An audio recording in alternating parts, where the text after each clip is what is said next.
Hi there, Chris and Tanner. It's so wonderful to have you guys here with us today. I was hoping you two could start off by, just telling us a little bit about yourself. Who are you and how did you get interested in accessibility technology generally? Sure. So how did we get interested in technology for accessibility? Well, I've been an entrepreneur for over 20 years, and most of my career has been in telecommunications. Well, one of my closest friends, who is a business partner in Foresight Augmented Reality now, has retinitis pigmentosa, and I've watched him go blind over the years. And about 5 years ago, he was walking his child to school with his service dog, Simon, and a car ran a stoplight, or a stop sign actually, hit Dave, threw him over the car. His dog Simon actually pushed his 4-year-old son out of the way, but the dog got hit, hobbled back home, and died. And I was sitting in the hospital with Dave, and I was saying, I'm looking for something new to do career-wise, something different than telecom. I can't help somebody running a stop sign, but I can certainly create some technology to help you better understand the environment around you. So we took that tragedy of his service dog getting hit by a car and turned it into something positive, which is what we have now. Wow, that's amazing. And Tanner, what about you? Yeah, a little bit about me and how did I get into accessibility. My name's Tanner Gers, Director of Business Development at Foresight Augmented Reality. And I was just a regular guy doing my thing. I was actually enlisting into the military when I was in a really bad auto accident in my early 20s. So I woke up in the hospital totally blind. Later, after I was developing myself, I didn't realize it, but digital accessibility and accessibility in general was a career path. And I felt passionate about it because of my own lived experience, but also too just knowing how my efforts could really have a positive impact and influence on the daily lives of so many people who are like me in underrepresented communities. So I started down the accessibility career path there, and yeah. That's amazing. And how did the idea for this project, for the Inclusive Design Challenge, how did that specifically come about? It's something we've actually been talking about for quite a while, and it wasn't necessarily having to do with automated vehicles, but it originally had to do with Ubers and Lyfts and cars like that. I would go and have lunch with Dave and watch him and his new service dog call an Uber, call a Lyft, and the car was never where he wanted it to be. They'd be around the corner. They'd be, 100 feet to the right of him, 100 feet to the left. And we started talking about technology we could create to help him locate that vehicle. And that problem is only exacerbated with an autonomous vehicle because there's no driver that you can call and say, hey, look for me. I'm standing on the curb with a service dog. So this is something we've been talking about for a while, and this challenge came along and it just seemed to work with what we were already planning and thinking. So we're very excited to get rolling on it. Yeah. And could you, briefly describe your project? Give us kind of a walkthrough of it, the accessibility challenge it's intended to address, how it works generally. Sure. So the biggest problem with autonomous vehicles for the people with visual impairments is locating the vehicle. A car, as I mentioned with Uber, just never stops exactly where you want it to be. GPS is only so accurate. If you're in the city, it's even less accurate with all the buildings around. So once the car stops, you really need to be able to find it. So we're creating some technology that will reside on the vehicle and also operate with your phone or a personal tag you wear that will actually help point you to the vehicle, tell you exactly how far you are from the vehicle. And then once you get to the vehicle, you'll have an app that will have a common interface across all autonomous vehicles, whether it be from Ford or Google. As long as we'll have access into their API, we're going to create a consistent environment for those with visual impairments to operate the vehicle. So that combined with being able to tell the vehicle exactly where to pick you up, not an address, because an address isn't very accurate, but we're using something called what 3 words. So you can say, pick me up at Pizza, Hot Dogs, Hamburgers.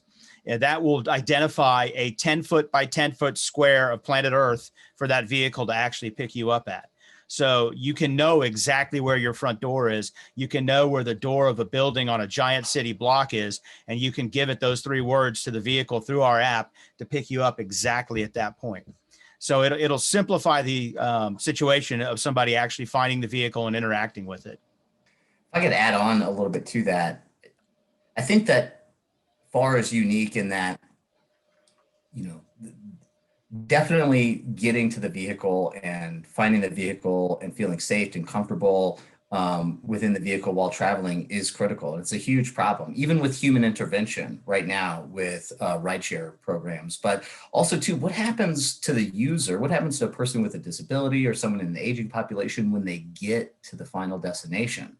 So FAR is uniquely positioned to provide technological resources to aid in one, assisting the person to make that final leg of the journey to the destination where they're going, as well as providing that on-location orientation and navigational support that they need to feel independent while they're there. So this is a really holistic effort. And how has participating in the Inclusive Design Challenge, helped with the project and that idea?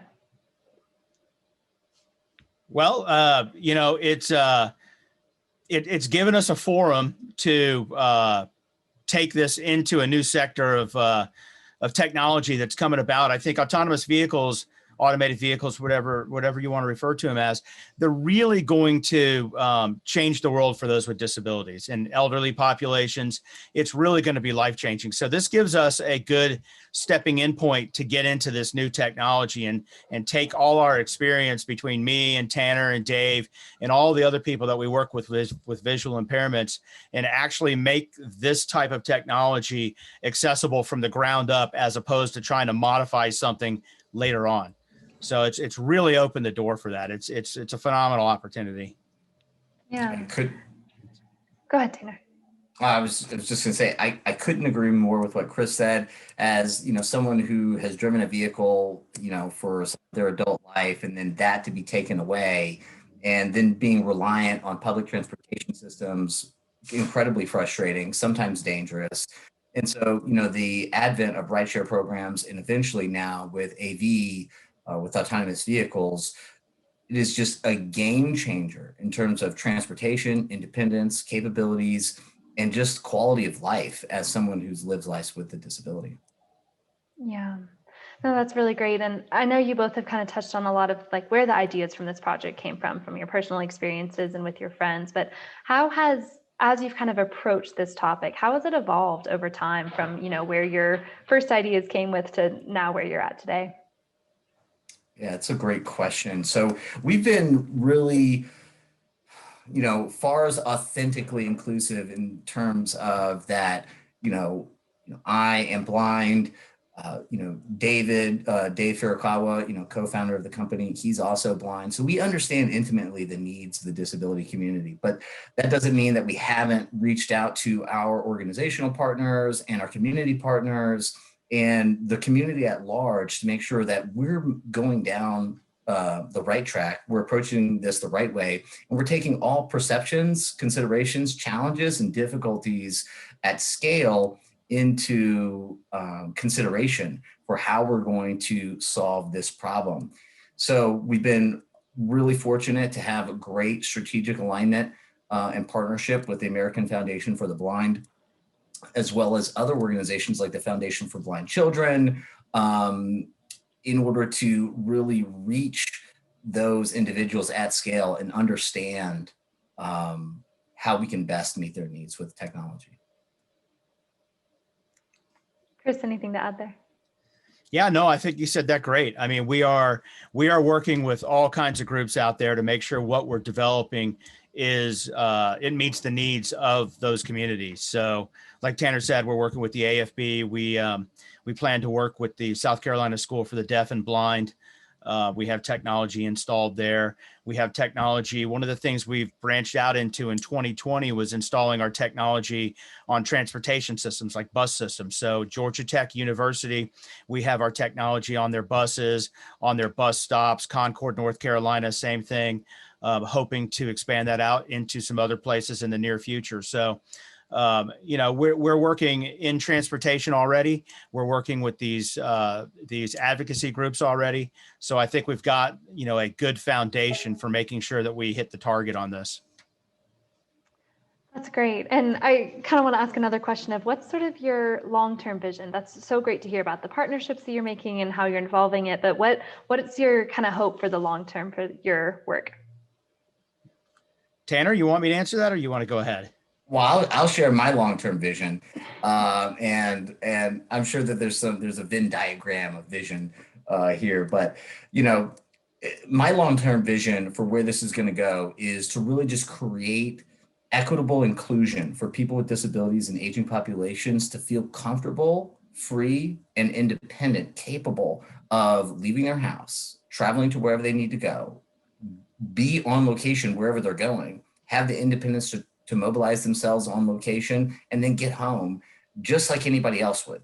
I think transportation, navigation, orientation is something that many privileged communities don't understand how privileged they are to have those kinds of luxuries available to them, to be able to mobilize themselves on location, to be able to mobilize themselves in terms of transportation, and FAR can be that equalizer that really creates equitable inclusion for how a person with a disability or someone in the aging population transports themselves and has independence navigating a public environment like a municipal building, a park, a zoo, or a shopping center.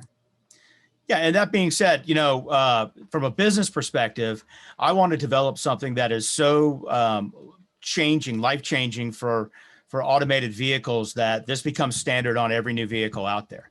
That's my goal. Obviously, it has to help everybody in the communities we're trying to help, but it also needs to be a viable business solution as well to get it out there to everybody. So we're trying to do, we're trying to make a solution that is not only technologically cool, but commercially viable as well. We want to get it everywhere. Yeah, that's great. Any other kind of final insights or lessons learned, things you'd like to share with people to learn more about your work? Wow. It's a great question. I mean, Yeah. Go ahead, Chris. Yeah, I was gonna say I've learned so much with all this. The biggest thing as a sighted individual that I've learned is that there's not one peg hole that every person with visual impairments falls into. There's a variety of need, a variety of technological skill set. There's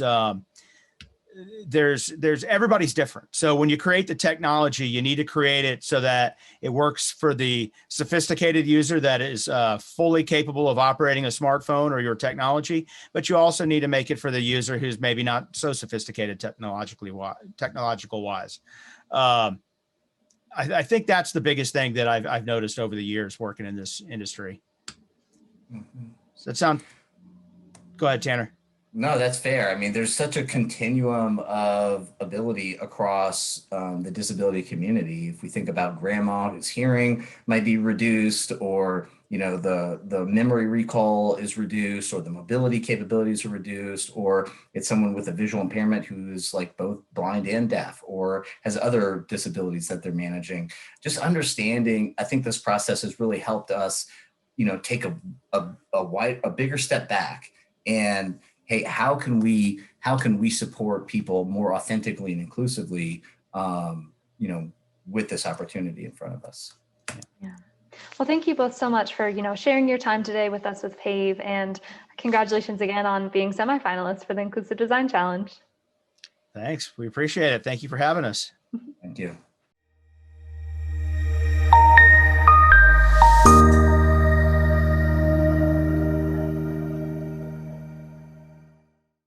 Hi, I'm Scott. I'm a legal assistant in Atlanta, and right now I'm going to use Far Vision to find and board the Georgia Tech Charlie bus here in Midtown. Okay, we're going to use the Point Me feature now to help me walk down the street, find where the bus stop is, and get on the bus.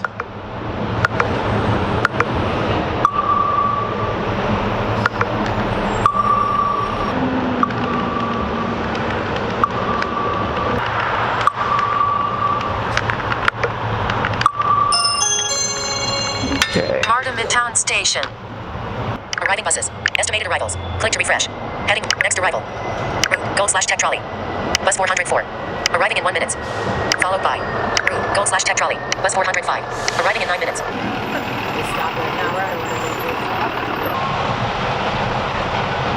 Approaching bus stop. Technology Square westbound. All right, now that we have arrived, I'm going to use the point of interest to get me to Ray's Pizza.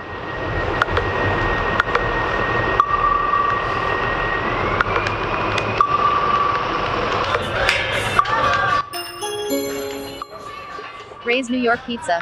Before I go, I just want to point out something, and that is that it's one thing to take accessibility in your app and make your app meet the bare minimum requirements, but it's another thing to be like Far Vision and to make your whole system accessible. And I just would like to thank them again for going above and beyond and making it a real game changer for the visually impaired community.